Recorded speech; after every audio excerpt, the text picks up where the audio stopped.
Hello my dear student, आज हम Indian geography में का जो एक बहुत ही इम्पोर्टेंट टॉपिक है जिसमें कि इसका इंट्रोडक्शन पार्ट आता है उसको डिस्कस करेंगे। ठीक है, तो हम शुरू करते हैं भारत का भूगोल का परिचय। ठीक है, ये देखते हैं। तो सबसे पहले हम बात करते हैं कि जो भारत है वो विश्व में किस लोकेशन पर स्थित है। कई बार क्वेश्चन उससे भी पूछे गए कि भारत की जो लोकेशन है विश्व में वो कहाँ पर है। तो पहले वो देख लेते हैं।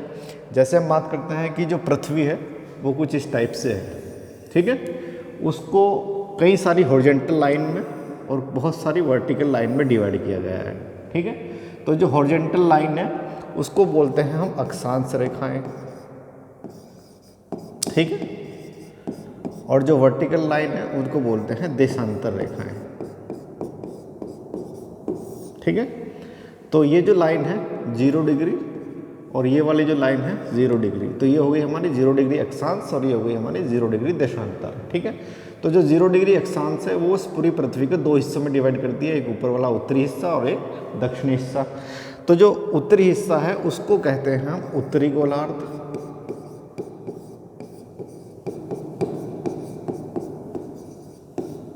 और जो नीचे वाला हिस्सा है उसको कहते हैं हम दक्षिणी गोलार्ध। ठीक है,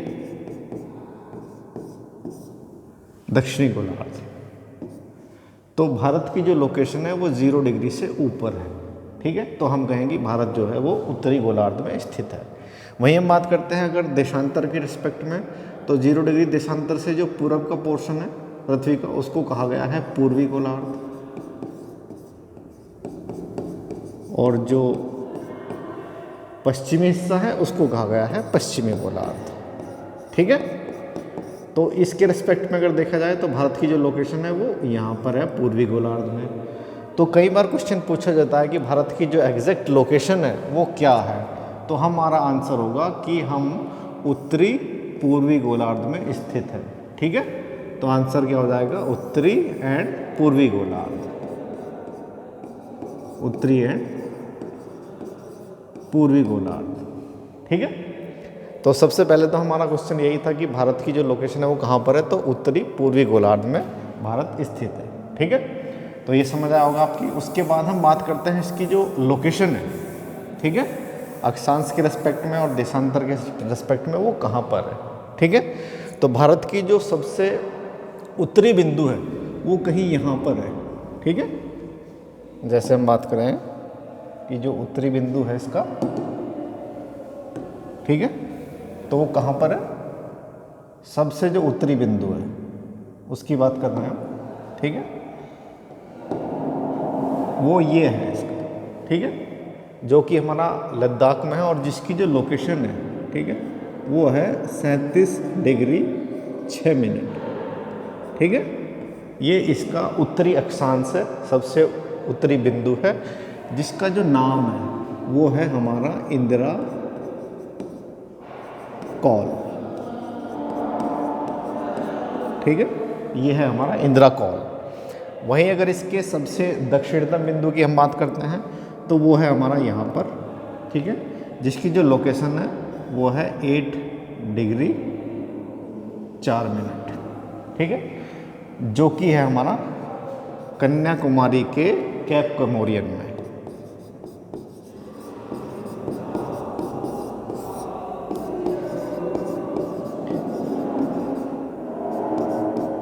ठीक है, ये हो गया हमारा दक्षिणतम बिंदु इसका। ठीक है, तो वहीं इसकी जो डिस्टेंस है, ठीक है, उत्तर से दक्षिण, ये वाली यहाँ से यहाँ तक, ठीक है, तो वो कितनी है हमारी, वो है हमारी 32,214 किलोमीटर। ठीक है, तो कई बार क्वेश्चन पूछा जाता है कि भारत का अक्षांशीय विस्तार कितना है, तो 8 डिग्री 4 मिनट से 37 डिग्री 6 मिनट, और कई बार डिस्टेंस पूछी जाती है तो 3,214 किलोमीटर।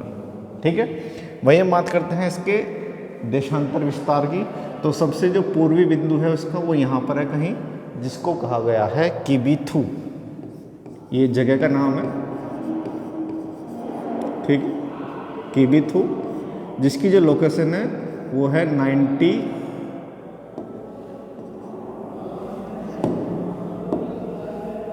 7 degree 25 minute. ठीक है, ये इसका सबसे पूर्वी देशांतर है। वहीं इसके पश्चिमी देशांतर की बात करते हैं तो वो यहाँ पर है कहीं, जिसको कहा गया है गौरमाथा। ठीक है, गौरमाथा जो कि गुजरात में है, जिसकी जो लोकेशन है, देशांतर लोकेशन, वो है 68 डिग्री 7 मिनट। ठीक है, वहीं अगर इसके डिस्टेंस की बात करते हैं हम यहाँ से यहाँ तक, तो ये डिस्टेंस हो जाती है हमारी 2933 किलोमीटर। ठीक है, तो कई बार क्वेश्चन पूछा जाता है कि भारत जो है वो देशांतर विस्तार भारत का कितना है, तो 68 डिग्री 7 मिनट से 97 डिग्री 25 मिनट तक इसका देशांतर विस्तार है। और कई बार डिस्टेंस पूछी जाती है तो 2933 किलोमीटर है, और ऊपर से नीचे ये है। तो ये बात थी इसकी मुख्य भूमि की। ठीक है, अगर इसमें द्वीपों को भी कंसिडर कर लिया जाए तो ये जो छोटे छोटे द्वीप है इसके बहुत सारे, जैसे कि कुछ यहाँ पर हैं, कुछ यहाँ पर हैं, कुछ यहाँ पर हैं। तो यहाँ लक्षद्वीप है, इधर अंडमान निकोबार है, इधर यहाँ दमन द्वीप है। तो ये सारे द्वीपों को भी अगर इसको कंसिडर किया जाए तो अगर क्वेश्चन ये आता है कि भारत की मुख्य भूमि का दक्षिणतम बिंदु कौन सा है, तो वो ये होगा। ठीक है, अगर बात आता है कि सिर्फ भारत का दक्षिणतम बिंदु कौन सा है, तो वो अंडमान निकोबार में यहाँ पर है कहीं। ठीक है, जिसको कि कहते हैं हम इंदिरा पॉइंट।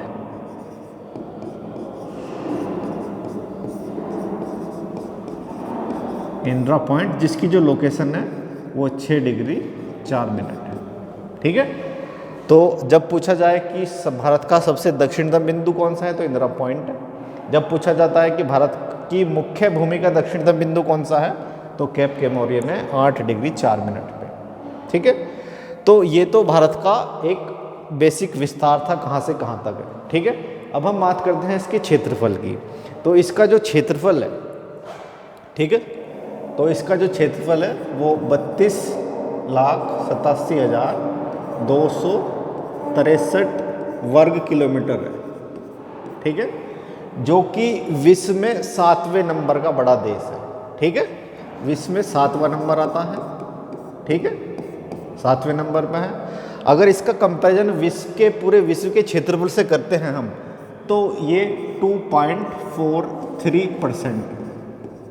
ठीक है, इतना परसेंट है पूरे विश्व के क्षेत्रफल से। अगर हम बात करते हैं कि यहाँ के जो निवासी हैं, जो जनसंख्या यहाँ पर निवास करती है, उसमें ये 2nd नंबर पर आता है। ठीक है, जनसंख्या में ये 2रा स्थान है। और अगर पूरे विश्व की जनसंख्या का प्रतिशत हम बात करते हैं तो 17.5% पूरे विश्व की यहाँ पर निवास करती है। ठीक है, तो ये तो एक इसका बेसिक विस्तार है, कहाँ से कहाँ तक है।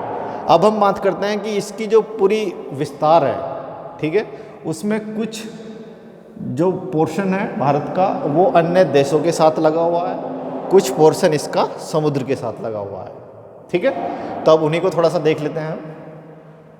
तो अगर हम बात करते हैं कि इसके जो स्थलीय विस्तार है, तो टोटल जो स्थलीय विस्तार है इसका वो है यहाँ ये गुजरात से लेकर इधर तक, यहाँ तक टोटल जो डिस्टेंस है इसकी स्थलीय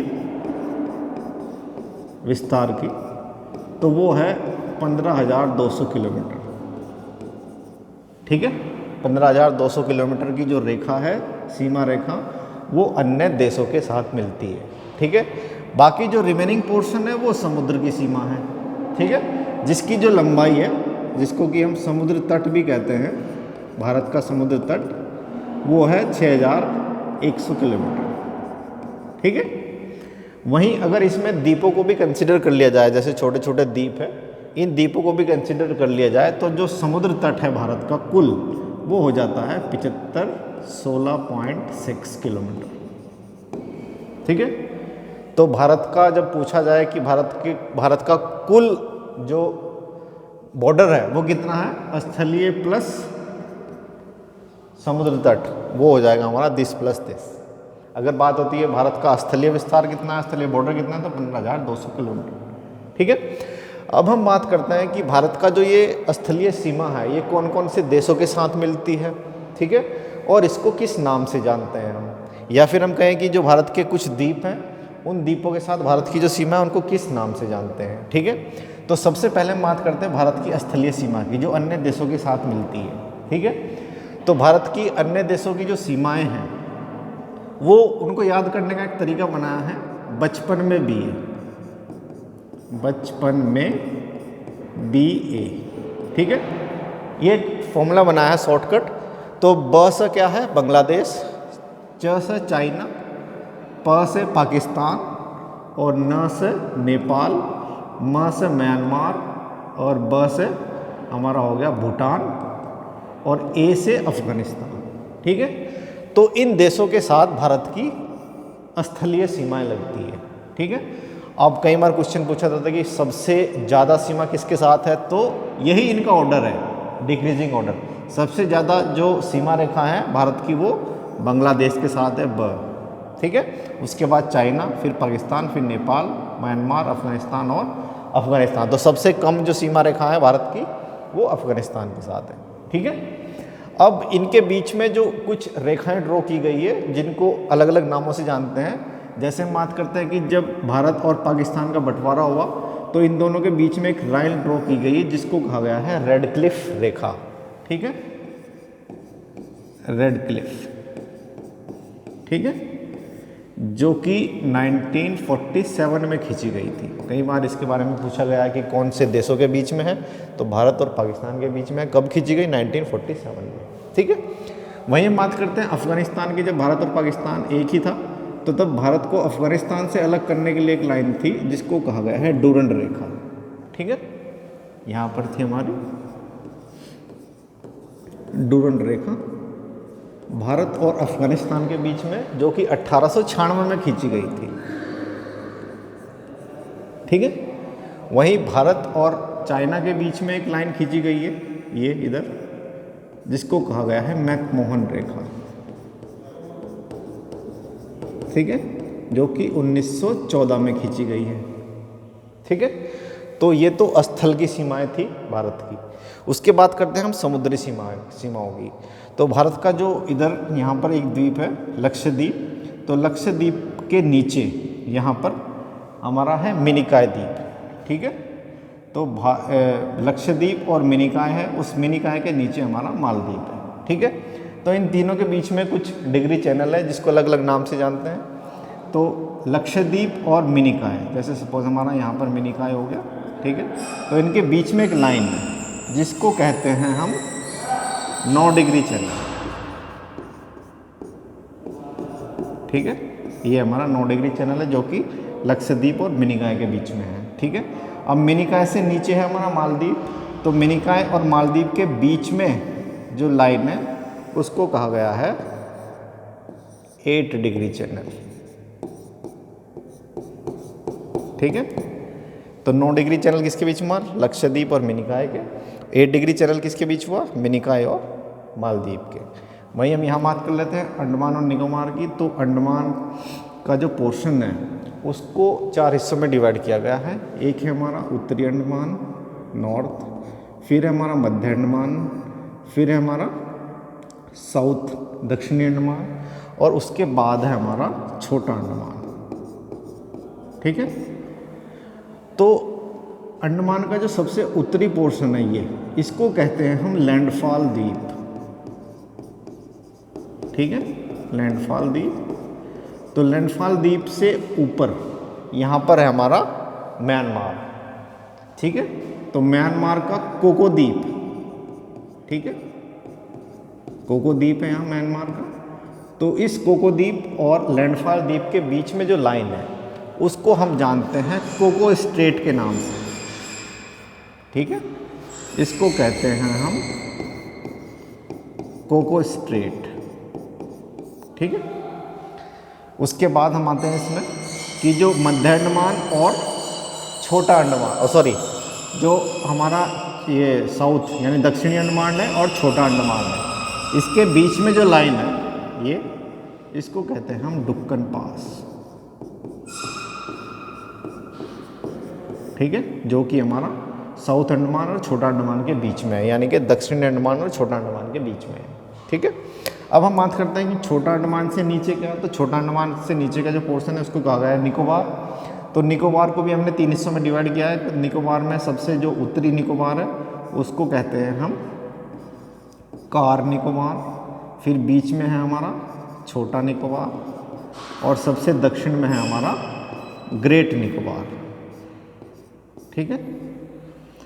तो जो हमारा अंडमान है यानी छोटा अंडमान और कार निकोबार के जो बीच में लाइन है ये, इसे कहा गया है 10 डिग्री चैनल। बहुत ही इंपॉर्टेंट है, कई बार एग्जाम में पूछा गया है 10 डिग्री चैनल। ठीक है। उसके बाद जो ग्रेट निकोबार है सबसे दक्षिणतम बिंदु है हमारा, जो कि इंदिरा पॉइंट है, जो कि हमारा ग्रेट निकोबार पर ही स्थित है। ठीक है। अब ग्रेट निकोबार से नीचे हमारा इंडोनेशिया है। तो इंडोनेशिया को ग्रेट निकोबार से अलग करने वाली जो लाइन है, ठीक है, उसको कहा गया है ग्रेट चैनल।